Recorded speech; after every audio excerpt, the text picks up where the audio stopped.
time of meditation together. And so as we bring all this lively, lovely, beautiful energy that is that we are sharing right now throughout our living rooms, and see the sunshine out our windows, we bring that beautiful energy into our hearts as we take a nice deep breath and just release it and let it go. Breathing in and breathing out the energy of life that flows in and through us as us. We feel it in every cell, every tissue, every fiber, every little gray cell in our brain. That energy fueled by our breath, our sacred, sacred breath. And we are grateful for each one. We are grateful for everything. You take these words into your heart and mind as we feel our gratitude for our breath and everything. From Luke 1:46, my soul magnifies God. What shall I do with this quiet joy? It calls forth the expanse of my soul, calls it forth to go singing through the world, calls it forth to rock the cradles of death gently and without fear, to collect the rain in my hands and spill it like laughter, calls it forth to touch and carry her suffering, his age, our dense flesh, to bear into this world a place where light will glisten the edge of every wing and blade of grass, and shine along every hair on every head, and gleam among the turnings of every wave, glorify the turning open of each life and each human hand. And we thank Christina Hutchins for that beautiful poem as we take these words of gratitude, of calling it forth, our quiet joy into the silence.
Breathing in and breathing out.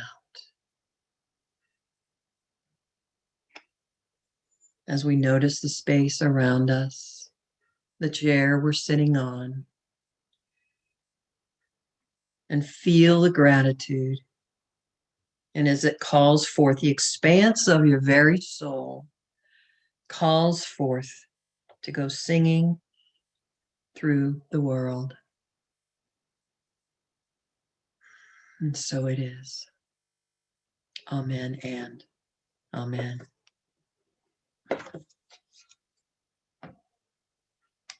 Now we're going to have special music. 1, 2, 3.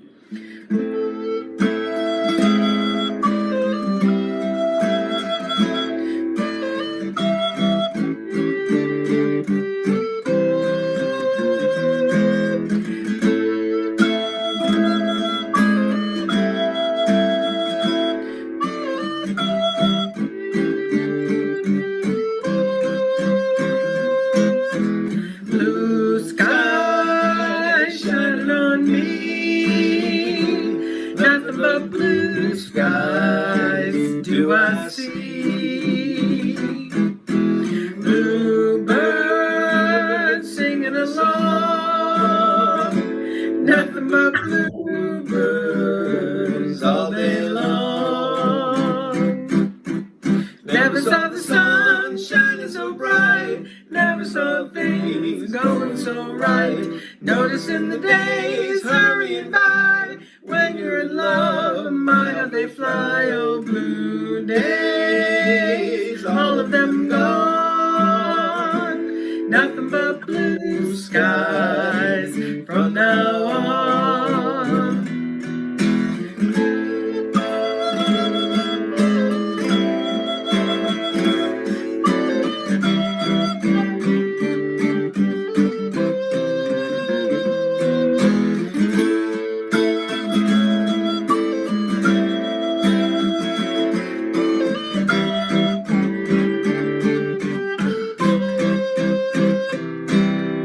Never saw the sun shining so bright, never saw things going so right.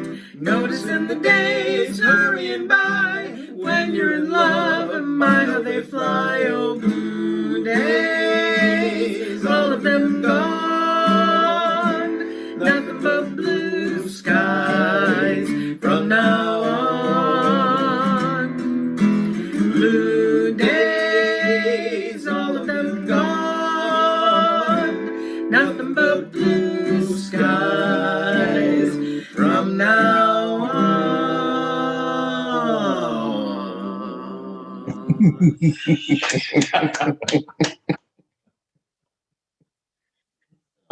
I love that. Isn't that great? I don't know, John and Paula, or I don't think are they on today? I can't get everybody on my screen. That's kind of cool. There's John. Hey, John and Paula, thanks again for that wonderful song. Appreciate it so much. Well, if you can believe it, we are halfway through Lent-ish. I don't know, it's not exactly halfway. I've got a little more trivia here for you. I guess it's a trivia morning for me. But we are, so I thought maybe we have a little refresher, at least for me, to see how we're doing, where we are at in the middle of this Lenten season. There will not be a test on these facts that I'm going to share with you next. I hope you like math from our Lenten trivia.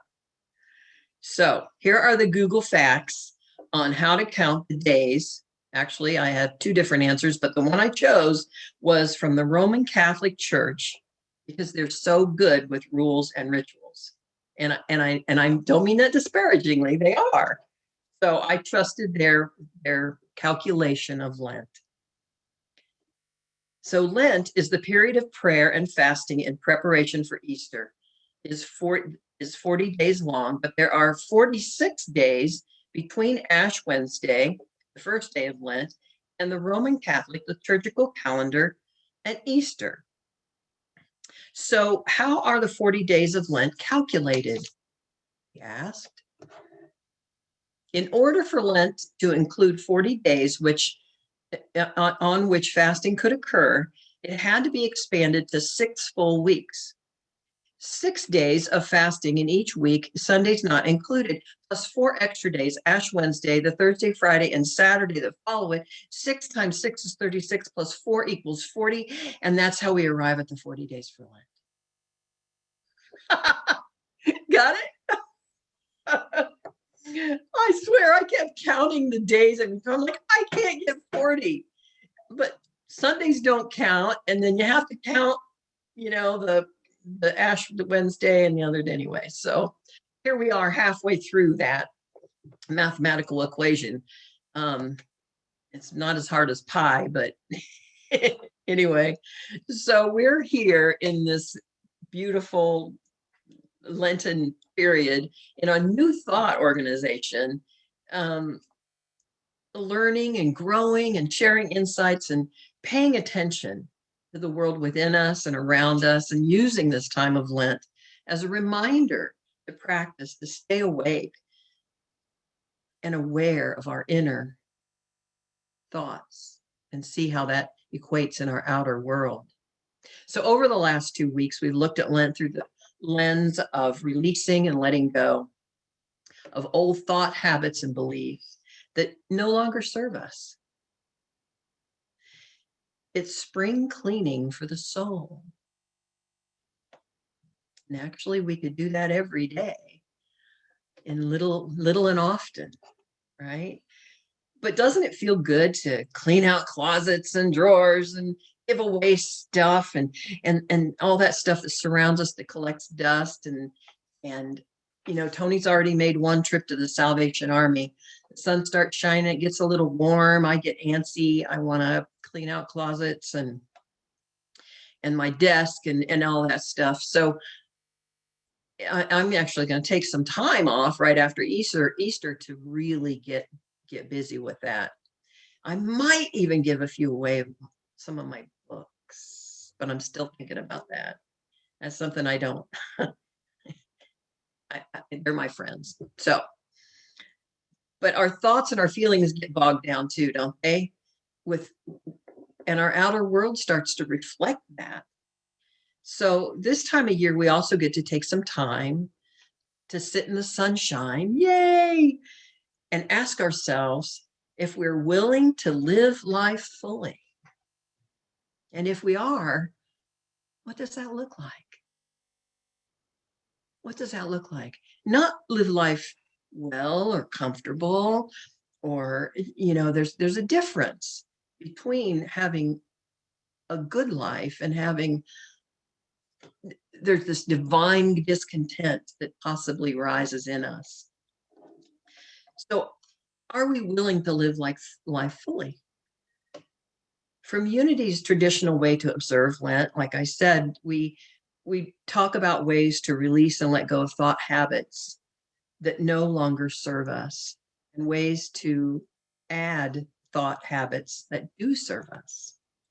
So first we talked about using denials in our prayer time or during the day, in places, that our mind takes us that we don't want to go, those repetitious negative thought habits. And so we talked about the important aspect of denials is to understand that we're not denying what is. I can't go into my closet and say, well, this is not really a mess. It really isn't.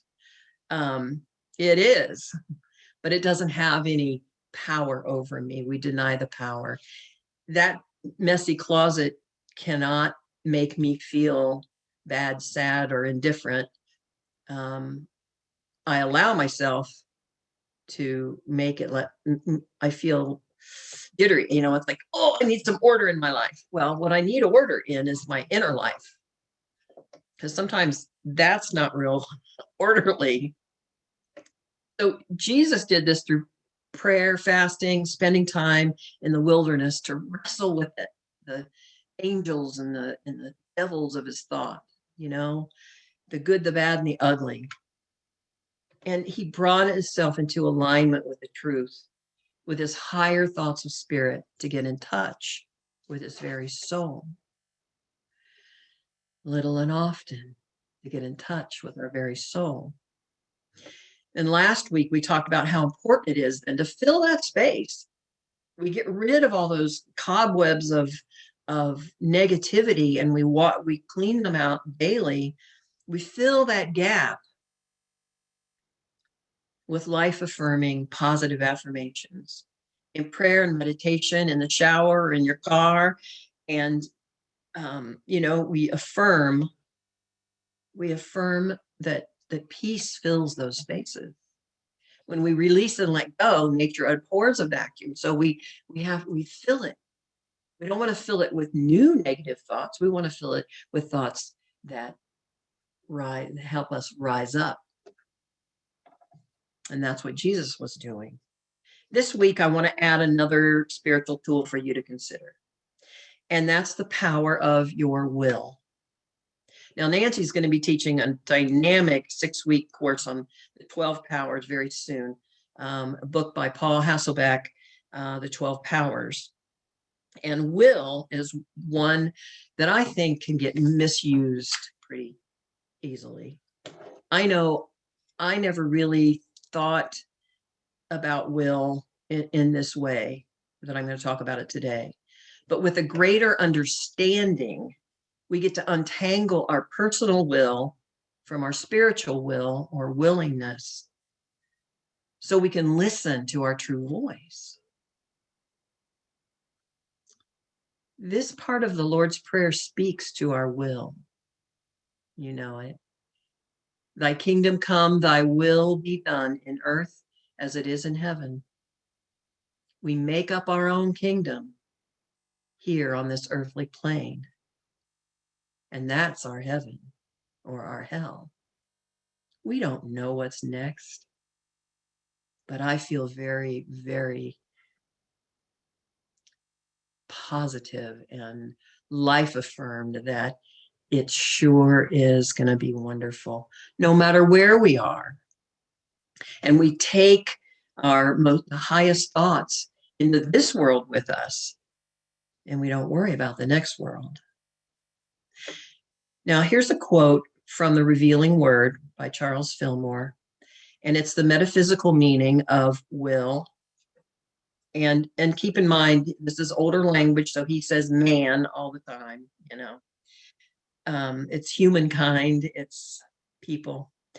The will is the executive faculty of the mind, the determining factor in man. What man wills or decrees comes to pass. And then Paul Hasselbeck from Power Up says this innate power works with understanding, wisdom, and love. Will, he says, is the power to choose, to decide, direct, dictate, and determine. Okay, pretty powerful. Will is the power to choose, to decide, to direct, determine. And so will or I will is the next tool in our spiritual toolbox. We recently, studied Greg Braden's book, The Wisdom Codes. And in the Wisdom Codes, the very back one, the last two are called Power Codes. And from that book last week, I shared about the I am and how powerful that is. And this is nothing new in Unity. I am is our word, is our moving into manifestation. And so with I am, he actually talks about I will. And I never really got will like this before. It opened a new way for me to think about my personal will. Yay. That's one thing about spiritual growth. It's this spiral up. And it doesn't mean that once you study it, you got it and you're going to, I've studied so much, all of you have, that in some of it you go, oh yeah, okay, I got it. But I didn't really get will. But I think I got a little better picture of it. So will to me was either I will get to that, as in procrastination, or being stubborn or strong-willed, even when I feel my intuition saying, nah, I'm like, No, I will do this. Right? I was told as a child that I was strong-willed, and that was not considered a good thing. You're strong-willed, you're stubborn. Okay. So none of those examples is a misuse of the word, but, or is it?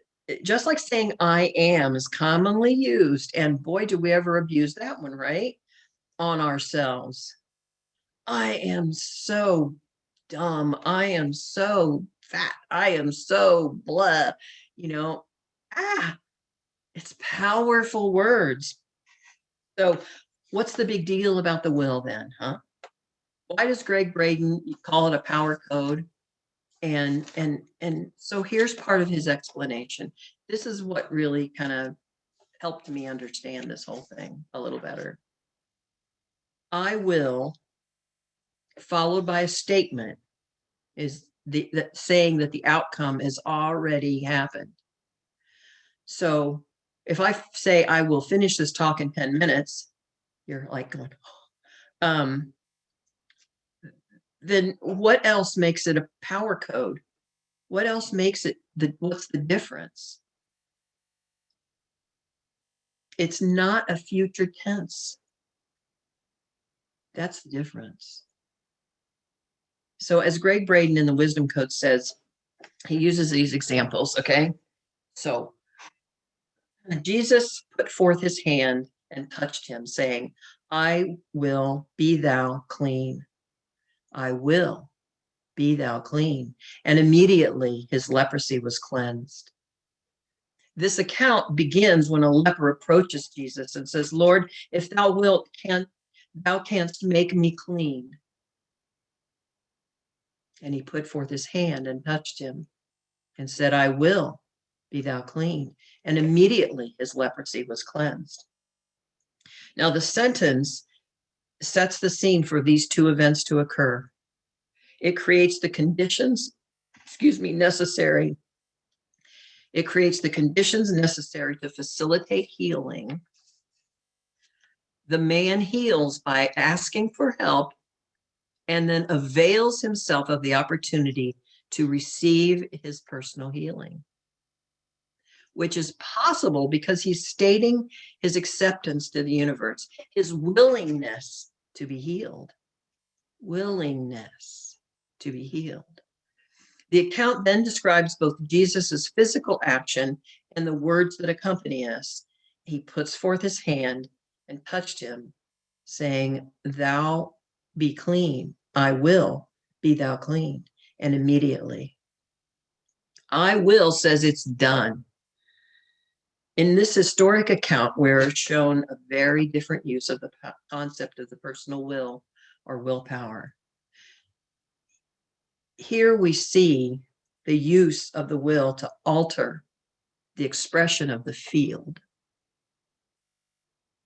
Now, some people don't like thinking of God as the field or the universe or, the quantum physics of it all. But I think this verse of Luke 1, 46, verse 46, my soul magnifies God. To me, that says it alters the expression of the field of energy that we call God. Does that make sense? Can you feel that shift? This is the part of the shift that shifted my perception. The negative perception I had was shifted to one that was more positive. And Greg goes on to say, to be absolutely clear, this is very different from the act of intention. I'm like, what? Act of intention, that's a good thing. It's not a bad thing, but it's very different from the act of intention. Jesus didn't state that he intended to facilitate the sick man's healing at some other time. There's the procrastination part that we use with will. Right? That's what I would, I'll get to that. He didn't state the intended, he didn't state that he intended to facilitate the sick man's healing at some other time, as would be. In making this declaration, the statement that he speaks following the words, I will, become real, true, and manifest. Right? Because it was real, true, and already there. Just as we do in direct affirmation that begins from the outcome. Jesus declares the outcome. He owns his relationship to the field, the unlimited power and presence of the universe. He owns it. And Marianne will love to hear this. This is what our healing group and our oneness blessing givers do.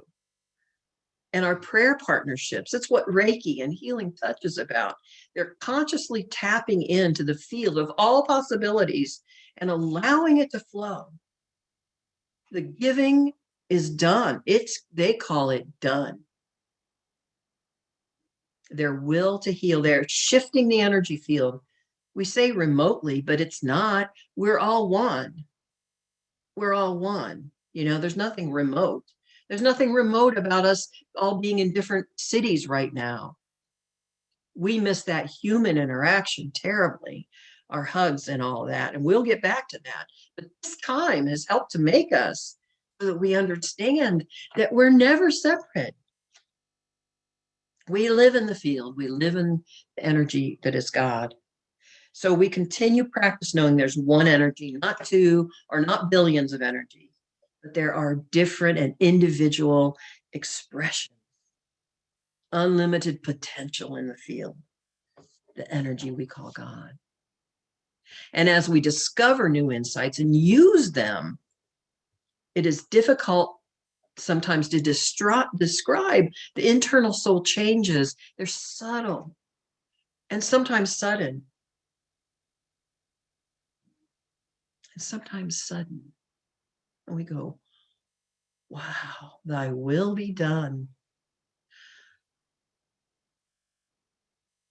Braden says that the key to the successful use of both the will and the I am is to do these two things. Ready? Be very clear about what you are choosing to will into existence. Be free of judgment and attachment with respect to the outcome. So if we believe that it's already done, even though it takes a little while sometimes for the energy, for us to catch up with the energy of it being complete. So it's already done, and we get to catch up with that energy. We have to be free of judgment and attachment with respect to the outcome. Number one, we don't know what divine timing is because we move slower than that in our human minds because we cling to all this what is, right? It's okay. But when we let it go, it frees us up. It frees up the field, and the field is continually flowing. Willing something into manifestation, be it healing self or others, or your prosperity or anything else, is not about having a strong willpower. It's about the strong sense of willingness, being open to receive your healing, your love, your new car, and any unconscious thoughts and beliefs that we may not be so happy about. Remember, the universe always says yes. That's why we pay attention. That's why we say, I am consciously, I will. This does not have power over me. So we started with some little facts about Lent, how it came to be, did a little math. We ventured into how Unity uses this time to review the thoughts and actions that aren't serving us. And we can do that any time of the year. I'm very big on everybody hearing that. And we reviewed all the denials and all of these tools. What has power over us and what doesn't, what we allow and what we don't. I am that I am. Enormously powerful words. Enormously powerful. I will. Thy will be done. Thy will be done. My will is to thrive no matter what. We added the power of will to our little cadre of tools for our spiritual nourishment and growth. And of course, will is choice, and we get to choose what we're going to use, how, and when. And so I invite you to use them, polish them off, use them like we're dusting our houses and cleaning out our closets. We dust off the way we think and we pay attention. We pay attention just like we pick up an object and go, wow, I haven't seen that in a long time. Right? Oh, gosh, I just saw this I am that I've been saying for decades. It has no power over me. Thy will be done. I think this little quote by Mahatma Gandhi sums it up for us today. Watch your words, for they become actions. Watch your actions, for they become habits. Watch your habits, for they become your character. Watch your character, for it becomes your destiny. Thy will be done. Life is as we believe it to be, and we have the spiritual tools to create our life consciously and embrace the will to live life fully. What are you willing into your life? Namaste.